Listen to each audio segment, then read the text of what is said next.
মুন্সিগঞ্জের লৌহজংয়ে পদ্মা নদী থেকে উদ্ধার গাজীপুরের 5 মামলার আসামি ফোরকানের। প্রাথমিকভাবে বিষয়টি নিশ্চিত করেছে তদন্ত কর্মকর্তা। দর্শক, আজকে আবার আমরা হাজির হয়েছি আপনাদের মাঝে সেই গাজীপুরের আলোচিত স্ত্রী, 3 কন্যা সন্তান এবং শ্যালক কাণ্ডের সর্বশেষ আপডেট নিয়ে। আপনারা সবসময় আমাদেরকে বলে থাকেন যে আমরা আপনাদেরকে ঘটনা জানাই, কিন্তু ঘটনার সমাপ্তি কি ঘটে সেটা আমরা কখনো জানাই না। আজকে তাই আমরা হাজির হয়েছি একটি ঘটনার সর্বশেষ আপডেট নিয়ে। আমরা এই ঘটনাটি শুরু থেকে আপনাদেরকে জানিয়েছি। প্রথমে কাণ্ডের দিন থেকে শুরু করে ফোরকান ধরাছোঁয়ার বাইরে থাকা অবস্থায় এবং পরবর্তীতে যখন গত বৃহস্পতিবার ফোরকানের মোবাইল ফোনটি উদ্ধার হয় একটি বাসের হেল্পার থেকে এবং সিসিটিভি ফুটেজে দেখা যায় ফোরকানের মতো একজন লোক যে পদ্মা সেতু থেকে ঝাঁপ দিয়েছিল। তো গতকাল শনিবার দুপুরে এই ফোরকানের ভাসমান উদ্ধার করেছে মাওয়া নৌ পুলিশ। এ বিষয়ে বিস্তারিত আমরা জানবো আমাদের সহকর্মী সোহেল মাহমুদ থেকে এবং আপনাদের সাথে রয়েছে আমি স্নিগ্ধা আখি। জি সোহেল মাহমুদ। ধন্যবাদ আখি আপনাকে এবং ধন্যবাদ নতুন সময় সকল দর্শককে যারা এই অনুষ্ঠান দেখছেন। আমরা আজকে আলোচিত সেই কাপাসিয়ার রাউতকোনা গ্রামের যে আলোচিত 5 কাণ্ড সেটির সর্বশেষ আপডেট সম্পর্কে আজকে আপনাদের জানাবো। এবং আপনারা শুনলেন যে আমরা কিন্তু এই যে আলোচিত এটির কিন্তু সবগুলো পরিক্রমা আপনাদেরকে আমরা জানিয়েছিলাম এবং আজকে আমরা জানাবো এই ঘটনার সর্বশেষ আপডেট। আগে আপনি জানেন যে গতকাল 16 মে শনিবার দুপুরে পদ্মা সেতু থেকে 4 কিলোমিটার দূরে মুন্সিগঞ্জের লৌহজং উপজেলার যে ভূমি অফিস আছে সেই ভূমি অফিস সংলগ্ন যে পদ্মা নদীর তীর, সেই তীরে একটি ভাসমান দেখতে পায় স্থানীয় লোকজন এবং এই দেখার পর স্থানীয় লোকজন মুন্সিগঞ্জ জেলার লৌহজং যে নৌ পুলিশ আছে সেই পুলিশে খবর দেয় এবং তাৎক্ষণিকভাবেই লৌহজং নৌ পুলিশ সেই তীরে আসে এবং উদ্ধার করে। এবং আপনি তো জানেন যে এই যে আলোচিত ফুরকানের যে ঘটনাটা, এটা কিন্তু সারা দেশে কিন্তু বেশ আলোচিত এবং লৌহজং নৌ পুলিশ তারাও কিন্তু এই ফুরকানের যে আলোচিত ঘটনাটা এটা সম্পর্কে অবগত এবং সেই দেখে তারা কিন্তু সন্দেহ করতে পারে যে এটি ফুরকানের হতে পারে। এরপর তারা মাওয়া নৌ পুলিশকে খবর দেয় এবং মাওয়া নৌ পুলিশ এবং লৌহজং নৌ পুলিশ তারা যৌথভাবে এই সুরতাল করে। এরপর তারা সেই যে ঘটনাস্থল কাপাসিয়া থানা, সেই কাপাসিয়া থানায় খবর দিলে কাপাসিয়া থানার পুলিশ পরিদর্শক জুবাইর রহমান সে আসে এবং ফুরকানের যে ছোট ভাই জব্বার তাকে খবর দেয় শনাক্ত করার জন্য। তারা দুজনেই প্রাথমিকভাবে শনাক্ত করে এই ফুরকানের। এবং আপনি জানেন এর আগে গত বৃহস্পতিবার মেহেরপুর থেকে ফুরকানের ব্যবহৃত মোবাইলটি জব্দ করে পুলিশ এবং এর সূত্র ধরে পুলিশ জানতে পারে যে পদ্মা সেতুর উপর থেকে এই মোবাইলটি বাস হেল্পার নিয়ে গিয়েছিল এবং তখন পদ্মা সেতুর যে সিসিটিভি ফুটেজ সেটা যখন পুলিশ দেখে তখন দেখতে পায় যে একটি ব্যাগ এবং মোবাইল রেখে একটি লোক পায়চারি করে এরপর পদ্মা সেতুর উপর থেকে ঝাঁপ দেয়। তখন তারা ধারণা করেছিল যে এই যে ঝাঁপ দেওয়া ব্যক্তিটি সেটি ফুরকান হতে পারে। এরপর থেকেই কিন্তু পুলিশ, সিআইডি, ডিবি তারা সবাই কিন্তু সতর্ক ছিল, যদি পদ্মা সেতু থেকে ঝাঁপ দেওয়া এই ব্যক্তিটি ফুরকান হয় তাহলে তার আশেপাশে কোথাও পাওয়া যেতে পারে। এবং তখন থেকেই তারা কিন্তু সংশ্লিষ্ট যত থানা আছে সেই থানাগুলোতে কিন্তু তথ্য দিয়ে রেখেছিল এবং সতর্ক করেছিল যেন তারা খেয়াল রাখে যে কোনো পাওয়া যায় কিনা। সেই ভিত্তিতে পদ্মা সেতুর আশেপাশের যে থানাগুলো আছে এবং নৌ পুলিশরা তারা কিন্তু নজর রেখেছিল যে ফুরকানের কোথাও ভেসে ওঠে কিনা। সেই ভিত্তিতে তারা অবশেষে গতকালকে সে উদ্ধারই করে। এরপর তারা এই উদ্ধার করে সুরতাল শেষে এবং যখন স্বজনরা সেই প্রাথমিকভাবে তাকে চিহ্নিত করতে পারলো, এরপর তারা সেটিকে ময়নাতদন্তের জন্য এবং ডিএনএ টেস্টের জন্য ঢাকায় পাঠায়। আচ্ছা সোহেল মাহমুদ, আপনার মনে আছে কিনা যে এই ঘটনায় যখন আমরা দ্বিতীয় দিন আলোচনা করছিলাম যে ফোরকান ধরাছোঁয়ার বাহিরে, আর ওই ঘটনার দিন আমরা একটা কথা বলেছিলাম যে ফোরকান কাণ্ডটি ঘটিয়ে তার ছোট ভাইয়ের বউকে ফোন করে বলেছিল যে সবাই ফেলাইছি, আমাকে আর পাবা না, সব শেষ করে ফেলাইছি। এই আমাকে আর পাবা না এই কথাটা থেকেই কিন্তু আমাদের একটি সন্দেহ জেগেছিল যে তবে কি এই ফোরকান নিজেও কোনোভাবে করলো কিনা, কারণ এই ঘটনাটা এত আলোচিত ছিল এবং ওই ঘটনা ঘটার পর থেকে পুলিশ, ডিবি এবং র্যাব প্রত্যেকটি বাহিনী এত তৎপর ছিল যে একজন ব্যক্তি গাড়ি নিয়ে পালিয়ে গিয়ে বেশিক্ষণ পালিয়ে থাকাটা কিন্তু তার জন্য মুশকিল ছিল।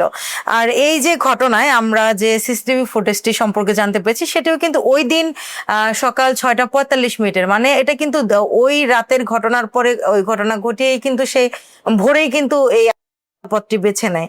তবে এই জায়গা থেকে কিন্তু বেশ কিছু প্রশ্ন আরো তৈরি হচ্ছে, সেটি হচ্ছে এই যে কাণ্ড, ওই কাণ্ডের সময় কিন্তু এই দেহের উপরে ছিল 5টি অভিযোগের কাগজ, যেগুলিতে লেখা ছিল যে তার স্ত্রী তার সম্পদ, তার সমস্ত টাকা পয়সা নিয়ে তার বাবার বাড়িতে তার নামে সম্পদ রেখেছে এবং তিনি তার খালাতো ভাই রাজু নামের এক ব্যক্তির সাথে পরকীয়ায় লিপ্ত ছিল এবং রাজু এবং তার স্ত্রী শারমিন খানম মিলে কিছুদিন আগে এই ফোরকান মোল্লাকে শারীরিকভাবে নির্যাতন করেছিল।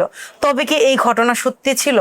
তা না হলে এই ঘটনা সে ঘটানোর পর, এতগুলি কাণ্ড নির্মমভাবে করার পর সে কেন নিজে, সে তো পালানোর চেষ্টা করতে পারতো, সে চাইলে পালানোর চেষ্টা করতে পারতো বা তার মানে অন্য কোনো স্টেপ নিতে পারতো। তবে কি মনে হয় আপনার যে এই যে ঘটনা, এই ঘটনায় সে একবার হয়তো ভেবেছিল? আমরা আরেকটা জিনিস কিন্তু জেনেছিলাম যে ওইখানে যে কাগজ অভিযোগপত্র ছিল সেখানে একটি থানার নাম উল্লেখ ছিল যে গোপালগঞ্জ। আমরা যখন গোপালগঞ্জ থানার অফিসার ইনচার্জের সাথে কথা বলি তখন তিনি কিন্তু আমাদেরকে একটি জিনিস নিশ্চিত করেছিল যে এই ফোরকানের নামে বা এই যে শারমিন খানম, এরকম কোনো অভিযোগপত্র তাদের কাছে ছিল না। তবে কি মনে হয় যে সে একবার অভিযোগ দেওয়ার প্ল্যান করে কাগজ প্রিন্ট করে দিবে কি দিবে না, দিদার মধ্যে থেকে এরকম ঘটনা ঘটেছিল?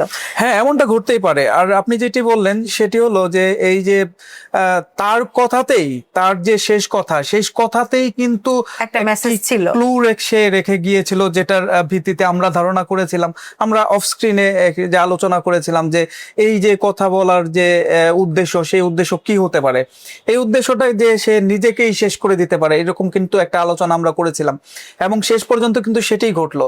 আর আরেকটি বিষয় যেটি উল্লেখ করেছেন আপনি, সেটি কিন্তু অধিক তদন্তের দাবি রাখে। সেটি হচ্ছে যে এই যে 5টি কাণ্ড সে করেছে এবং সেই 5টি এর উপরে সে কিন্তু যে তার অভিযোগগুলো রেখেছিল, যেটি পরবর্তীতে আমরা ভেবেছিলাম যে এইগুলো হচ্ছে যে কোনো সাধারণ ডায়েরির যে নথি, এটি হতে পারে। পরবর্তীতে যেটি আমরা গোপালগঞ্জ থানায় খবর নিয়ে জানতে পারলাম, সেটি আদৌ গোপালগঞ্জ থানায় জমা হয়নি এবং আমরা পরবর্তীতে বলেছিলাম এটি হয়তো সে নিজে থেকে মানে করার যে ডায়েরি করার যে প্রক্রিয়া সেটি চালিয়েছিল, শেষ পর্যন্ত সে জমা দেয়নি, এরকম হতে পারে।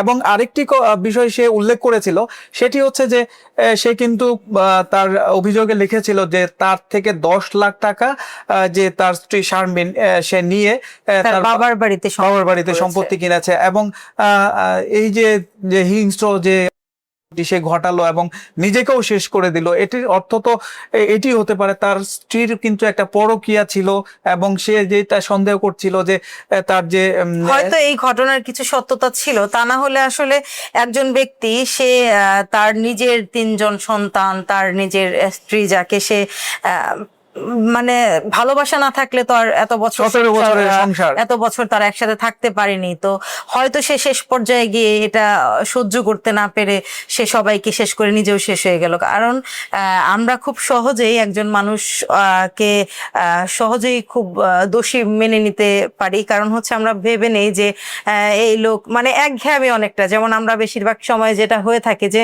আমরা নারীরা সবসময় নারীদের পক্ষে একটু কথা বলার চেষ্টা করি, পুরুষরা পুরুষদের পক্ষে একটু কথা বলার চেষ্টা করি। আসলেই কি তাই? সব সময় সব ঘটনা কিন্তু সঠিক হয় না, এগুলির পেছনে থাকে অনেক ঘটনা। তবে আমাদের মনে হয় যে এই যে স্ত্রীর নামে বাবার বাড়ির সম্পত্তি, এটিও একটু খতিয়ে দেখা উচিত যে এবং তার পরকীয়ার বিষয়টাও কিন্তু এর জন্য দায়ী হতে পারে, ভাই রাজুর এটাও আছে কিনা। কারণ এখানে কিন্তু শুধুমাত্র 5জন মানুষের জীবন শেষ হয় না, এখানে কিন্তু পরিবার, 5টা জীবন আলাদা আলাদা, 3টা 4টা পরিবারের সবকিছু কিন্তু একবারে শেষ হয়ে গেছে। এখানে যদি এই ঘটনার যে পেছনে যে এই, ঘটনার যে কারণ, সেইটা কারণ হিসাবে যদি আমরা বলতে যাই তাহলে কিন্তু পরকীয়াকেই ধরতে হয়। এর কারণ হচ্ছে যে তার স্ত্রীর নামে যদি জায়গা কিনে থাকে, সেটি যদি পরকীয়া না থাকতো, সেই ক্ষেত্রে কিন্তু তার স্বামী হিসেবে তার কোনো অতটা আপত্তি, অসন্তুষ্ট হওয়ার কথা ছিল না। এবং আমরা আরেকটি কথা জেনেছি, সেটি হচ্ছে যে এই যে পরকীয়া, এই পরকীয়ার জেরেই কিন্তু এই যে তাদের সংসারে যে কলহ, সেগুলো কিন্তু লেগেছিল এবং শেষ পর্যন্ত এই যে ফুরকান, সে কিন্তু তার শেষ সন্তানটিকেও পরকীয়ার সন্তান কিনা সেটিও কিন্তু সন্দেহ ছিল। এবং এটা থেকে এই তথ্যটা কিন্তু আবার আমাদেরকে দিয়েছিল সেই শারমিন খানমের যে বোন, সে নিজেই। আমরা অনুসন্ধানে যেটি জানতে পেরেছি সেটি হচ্ছে যে স্বাভাবিক একজন বাবার মতোই কিন্তু সে তার মেয়েদেরকে আদর করত, দোকানে নিয়ে যেত, খাবার কিনে দিত এবং সব সময় এলাকাবাসী এগুলো লক্ষ্য করেছে। এ থেকে কিন্তু ফুরকানকে আমরা সাধারণ একজন বাবা হিসেবেই কিন্তু এলাকাবাসীর চোখে দেখতে পেরেছি। এবং তার যে এই যে নিজের আত্মহনন, এটা কিন্তু তার যে পরিবারের প্রতি অভিমান, সেটাই কিন্তু প্রমাণ করে। জি, ধন্যবাদ সোহেল মাহমুদ। ধন্যবাদ দর্শক এতক্ষণ সময় আমাদের সাথে থাকার জন্য। আসলে এই যে 5 কাণ্ডের ঘটনা এবং সর্বশেষ ফুরকানের, এটি কিন্তু প্রমাণ করে যে আসলে এই ঘটনার পেছনে এখনো অনেক কিছু লুকিয়ে রয়েছে, আরো অধিক তদন্তের প্রয়োজন আছে। এটি কি সত্যিই পরকীয়া ছিল নাকি অন্য অন্য কোনো ঘটনা? আর এই এতগুলো কি একা ফোরকান ঘটিয়েছিল নাকি তার সাথে আরো কেউ সহযোগী ছিল? এটি কিন্তু আসলে ফোরকানকে যদি আমরা জীবিত অবস্থায় পেতাম সেই ক্ষেত্রে হয়তো জানা সম্ভব হতো। সেখানে কিন্তু ফোরকান এখন আমাদের কাছে একজন হিসেবেই আমাদের সামনে এসেছে। তো এই ঘটনায় পরবর্তীতে আরো যদি কোনো আপডেট পাই অবশ্যই আমরা আপনাদেরকে জানাবো। তবে এই 5 সর্বশেষ আপডেট যেটি ছিল আমাদের কাছে সেটি হচ্ছে যে এই 5 যে সন্দেহভাজন আসামি ফোরকান নিখোঁজ ছিল, সে কিন্তু পুলিশের কাছে আছে কিন্তু এখন আর জীবিত অবস্থায় নাই, সে কিন্তু নিজেও আত্মহত্যা করেছে। তো আজকের মতো বিদায় নিচ্ছি, পরবর্তীতে আবার দেখা হবে অন্য কোনো ঘটনা নিয়ে। ততক্ষণ পর্যন্ত ভালো থাকুন, সুস্থ থাকুন। আল্লাহ হাফেজ। আল্লাহ হাফেজ।